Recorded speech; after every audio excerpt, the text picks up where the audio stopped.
Ma'am, feast! So many tasty things! I'm happy! Everyone's looking forward to it.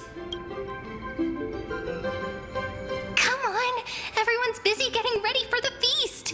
We can't just stand around. First things first, let's get the venue looking nice and pretty.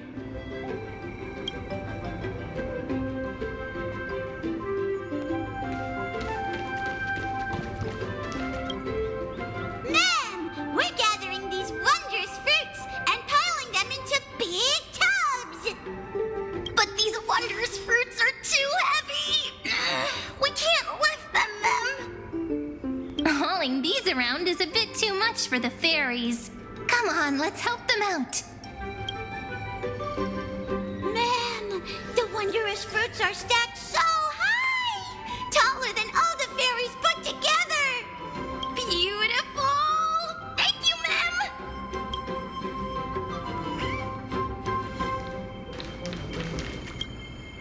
Ma'am, it's so spacious! Perfect for dancing, Minnie! Hurry down, ma'am! This is the dining area. If Chief sees, they'll be mad at me, ma'am. We can't have a feast with empty tables. Let's bring out all the dishes that are ready to serve. Ma'am, oh, it smells so good. My tummy's rumbling, ma'am. The feast hasn't officially started yet. We have to resist for a bit longer, ma'am.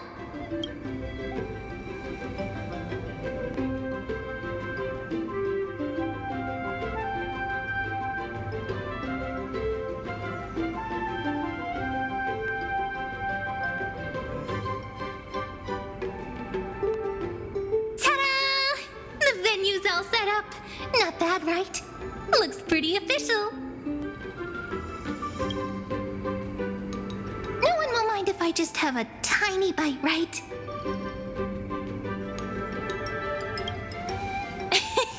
I was only joking. I just wanted to see your reaction. And sure enough, you never let me down. But since you offered, I'd be rude not to accept, wouldn't I? The chief might sneak up on us at any moment. I'm counting on you to watch my back. This is so good. I've had these dishes plenty of times before, but somehow they taste even better at a feast. Come on, have a taste. Ma'am, Rini, Chief is looking for you. Be right there. I wonder what the village chief needs me for. What a pity. Things were just getting good.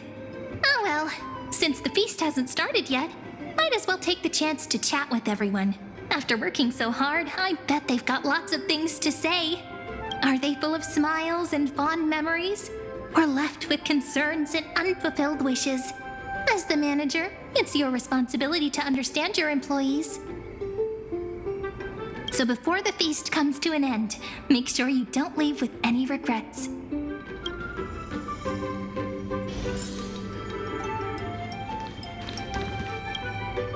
If the fairy's home hidden in the thick woods is a deep ocean, then this feast is the glimmering light upon its surface. It scatters the darkness that has lingered for so long, and brings hope to the fish lying hidden beneath heavy layers of silt. It's nothing but the echo of a passing wave, little gray fry. No need to think too much about it. Oh? It's unusual to see such poetic spirit from the Dux Gladiorum.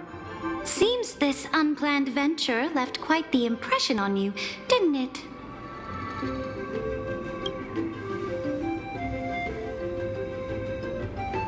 As the ocean demigod who presides over feasts, Dux Gladiorum, opening with such weighty words does seem a touch too serious. The way I see it, this grand feast is more like a tangled ball of yarn, each of us grasping a golden thread, and all of them converging and intertwining here. But if we keep clinging to the past, we'll miss the chance to savor this magnificent feast. I gave my answer the moment we first met. The title of Imperator is as much an honor as it is a chain. if a ruler sits among her people, her subjects will never truly relax. So, to leave the throne for a time and talk, laugh, and share warmth with everyone without formality, that alone has made this journey worthwhile. It's true. It has been a long time since I've seen the Imperator smile so genuinely. All right. How about this? To answer the store manager's question, I have to say I feel truly fortunate.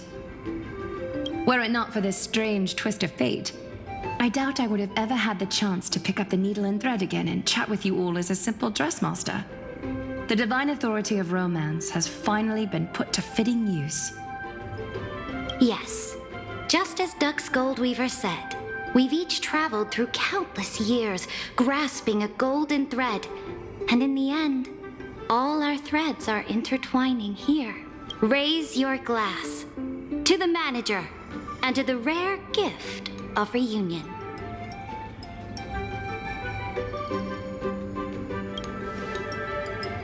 To the manager, and to the endless flowing tide.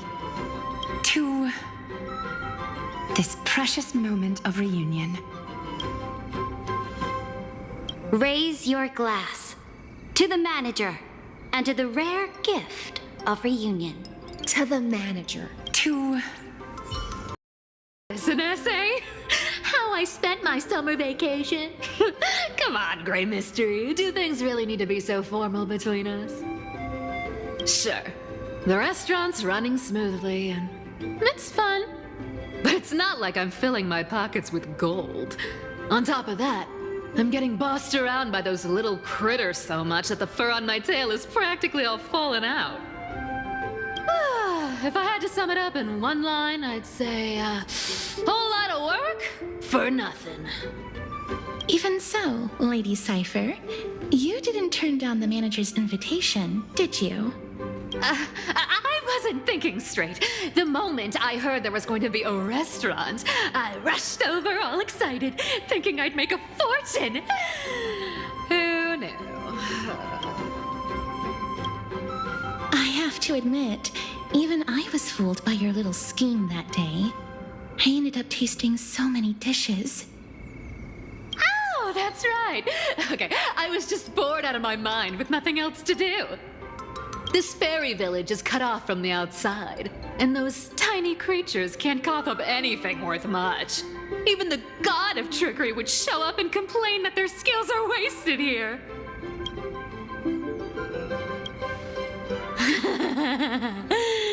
Yes, that was hands down the most fun.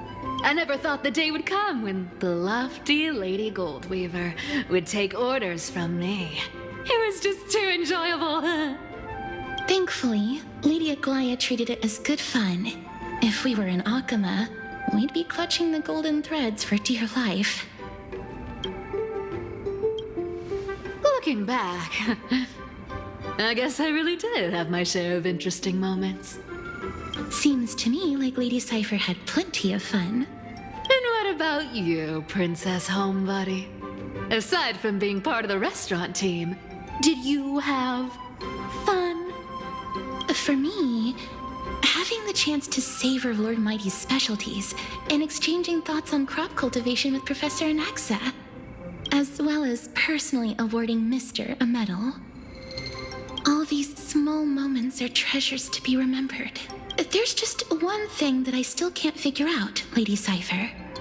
You know fairy coins hold no value outside the fairy world, so why did you insist on taking one? Really want to know? It's actually not that complicated. Life here is just, too peaceful. No duties, no worries. It feels so strange. It's, almost like a dream. But dreams always come to an end. And if I leave without a special memento, then how will I know if I'm still dreaming or not? Don't worry, Lady Cypher. We've knew new dreams together. We are the seniors here. At a time like this, we should be asking the questions.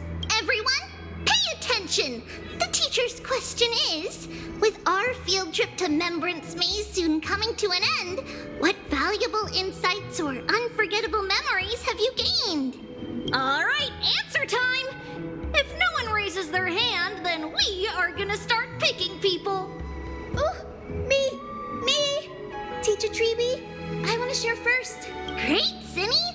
You can go first and show everyone how it's done. Everyone, listen up. I'm going to reveal a very important secret about Professor Anaxa.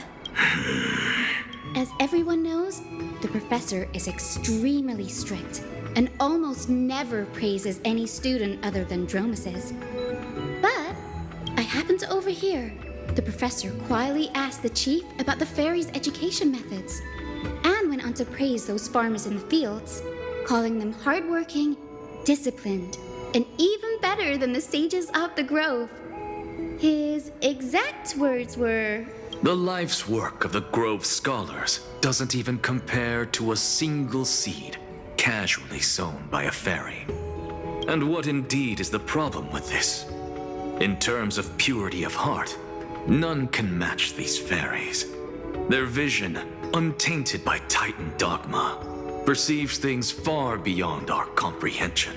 So, the reason you asked the chief to send more fairies to volunteer at the Grove was because of this? You could say that. No taking advantage of the fairies! Make sure they're properly rewarded. All right, that's Cinny's turn. Who's up next? No hands up? Then we are going to start calling out names. Naxie! All this repeated questioning is making things rather exhausting. I find no joy in games or amusement. The only thing I consider a true blessing is... I knew it! Professor Anaxa can't help but be attached to the crops he grew all by himself. I have a suggestion. How about adding a new course to the professor's curriculum? I've even thought of a name. Common Traits of Giant Crops and Dromuses. How does that sound? That won't be necessary. Bringing those wondrous crops back to the Grove would only seal my reputation as the one who corrupts youths next.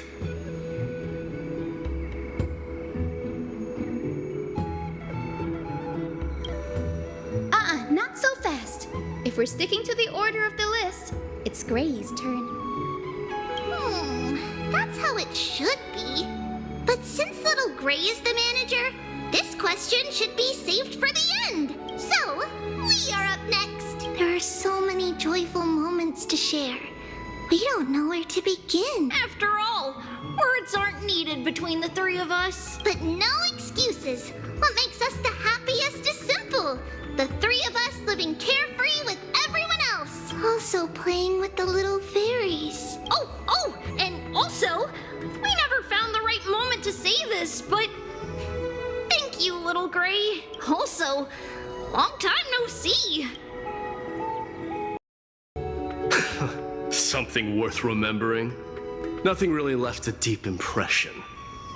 If I had to pick, then the straightforward style of pulling up vegetables and cooking them right away brings back memories of my days wandering in exile. Simple, efficient, focused on sustenance over flavor. Funny, isn't it? Mighty, a great Crimnoan warrior, is actually the most skilled cook among the Chrysos heirs. No matter how simple the ingredients, they become a delicacy in his hands. The Crimnoan dictionary may be pretty sparse, but their recipe book, vast and diverse. Want my advice? Forget that fancy salad. The mark of a great chef is making the most of what's at hand. They don't nitpick ingredients. Perhaps my cooking skills aren't on your level, but there's nothing wrong with making a salad. I stand by the ingredients I select and follow through with them. That's also what it means to be a proper chef. At least you're practical. I can respect that. back to the main point. The chief has been saying for ages how much he hopes the fairies can enjoy a hearty, delicious feast. That's why seeing everyone's efforts to turn this dream into reality through our restaurant makes me so happy. As for regrets, well, one would be that I couldn't best Mighty in the kitchen. The other is I didn't get the chance to learn more specialty dishes before the restaurant's run came to an end. Time really does fly when you're having fun. During those years in exile, I often thought that. If only time could pass more slowly, they wouldn't have to leave me in such horrible ways. Still, reminiscing about the past doesn't change anything. The kindness you showed in taking care of my people has been repaid. And here's a piece of advice for you, Finin of Ides Elysiae. Speak your mind, Midemos. There's no need for restraint in this place. Cherish your homeland while you still can. Cyrene hasn't returned yet?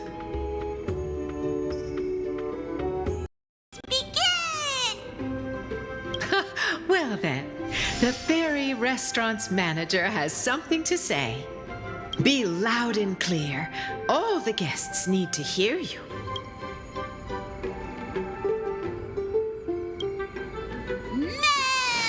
The feast has started! Everyone, dig in! Dig in! Meow! Meow! Meow! Let's eat!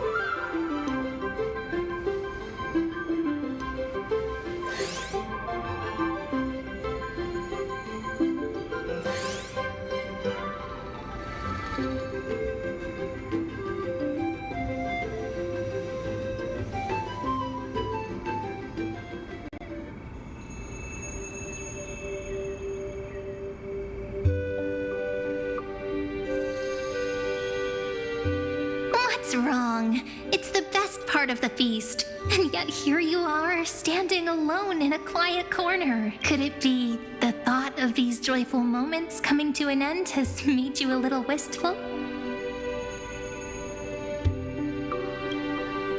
That's right. It's why fate brought us together here. From here, you can take in the entire feast at once. Maybe it's not that you don't want to be part of it, but that you're afraid the good times will vanish before you know it, ending all too soon. When you stand quietly at a distance like this and just watch, time seems to slow. Sometimes it feels like it stops altogether.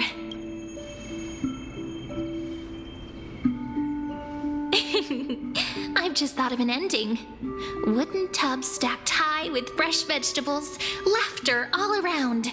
Everyone held hands in a big circle singing and dancing, like this moment would never end. Bringing the story to a close like this, I'd say it's not bad, wouldn't you? We really can't keep going, or Rayleigh Mem's belly will outgrow the Dawn device. What will we do if the little fairies end up with belly aches? At long last, after ages of waiting, Remembrance Maze has guests again. The fairies now have towering crops, more food than they can finish, and human companions.